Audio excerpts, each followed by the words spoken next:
সবার আড়ালে ডাকলে রক্ষা একটাই, তিনি কারো সামনে বিব্রত হন না।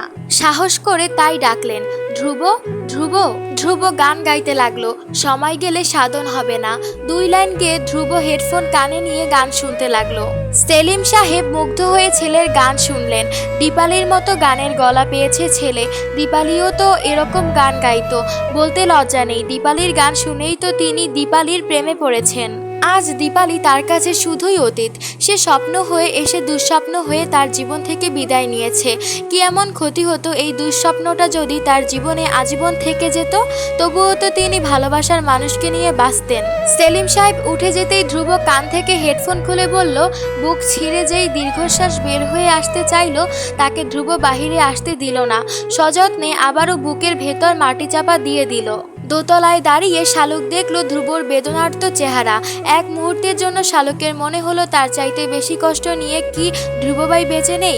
তবে সে কেন এরকম কষ্ট পাচ্ছে? শালুক ভাবছে তার যদি ম্যাজিক জানা থাকতো তবে ধ্রুব ভাইয়ের মনের সব কষ্ট ম্যাজিক করে দূর করে দিত। ধ্রুব ভাইকে ছোটবেলার মতো প্রাণবন্ত করে দিত। গোমরা মুখখানা ঝামা পাথর দিয়ে ঘষে হাসি মুখ করে দিত।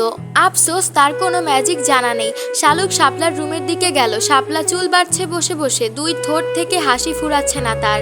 শালুক বোনকে এত খুশি দেখে বলল, কি রে আপা, এত খুশি যে তুই?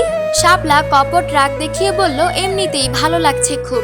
শালুক ফিসফিস করে বলল, আপা একটা সিক্রেট বলি তোকে, তোর মন আরো ভালো হয়ে যাবে।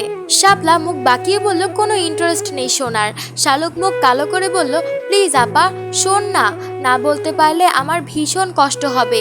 এই দেখ আমার পেট এখনই কেমন গুড়গুড় করছে, পেট ফেটে মরে যাব আমি, নয়তো মরে গেলে তোর বরের কি হবে বল? তোর বর অকালে শালিকা হারাবে, এই শোকে সে পাগলও হয়ে যেতে পারে।